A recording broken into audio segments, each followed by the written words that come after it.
مجموع الزوائد میں حضرت مولا علی شیر خدا رضی اللہ تعالیٰ عنہ کی حدیث مروی ہے۔ ایک بدو آ گیا حضور کی بارگاہ میں کچھ مانگنے کے لیے۔ مولا کائنات رضی اللہ تعالیٰ عنہ فرماتے ہیں سرکار جب کسی بات کا جواب نہ دینا چاہتے تھے تو خاموش ہو جاتے تھے، کچھ دیر خاموش رہتے تھے۔ اور حضور کا خاموش رہنا بھی ہمارے محدثین نے محفوظ کیا ہے۔ اقسام حدیث میں سے ایک حدیث ہے جسے حدیث تقریری کہا جاتا ہے۔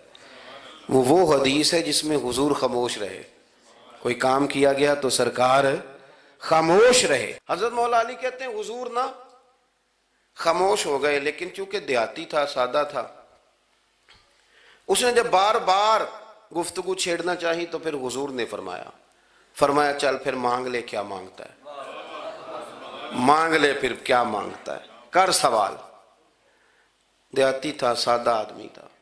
مولا کائنات فرماتے ہیں ہمیں یوں لگا کہ اب نہ یہ آخرت اپنی سوار جائے گا، جنت کا سوال کرے گا، لیکن بڑا ہی سادہ تھا۔ مانگنے پہ بھی آیا تو کیا مانگا؟ کہنے لگا یا رسول اللہ صلی اللہ علیہ وسلم میں نے سفر کرنا ہے، مجھے ایک اونٹنی عطا کر دیتے۔ حضرت سلطان باہو سے کسی نے کہا کہ بڑے لوگ مرید ہوتے ہیں، تو فرمانے لگے رابطہ طالب کوئی نہیں ملیا، جو ملیا طالب زرد آؤ۔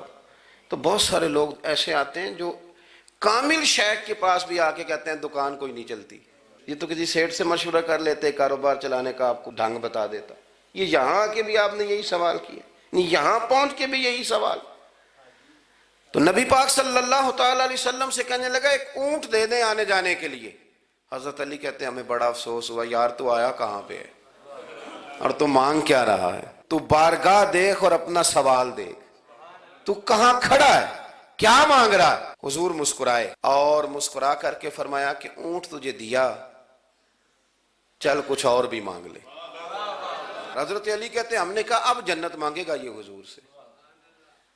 تو بڑا ہی بھولا تھا، کہنے لگا جی اگر آپ کچھ اور بھی دینا چاہتے ہیں تو اونٹ پہ ڈالنے کے لیے کجاوا بھی دے دیں۔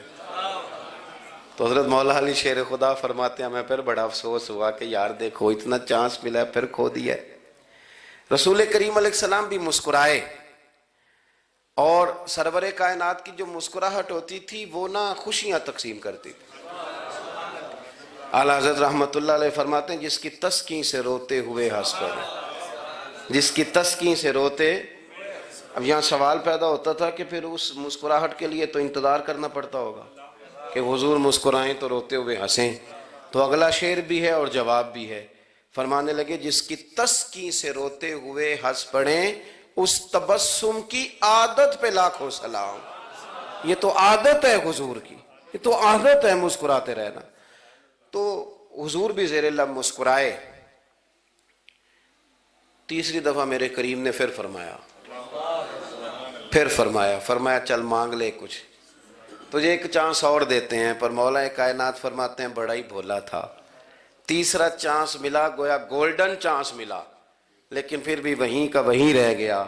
کہنے لگا ٹھیک ہے اگر آپ کچھ اور بھی دینا چاہتے ہیں تو میرا سفر لمبا آنے جانے کا خرچہ بھی دے دے۔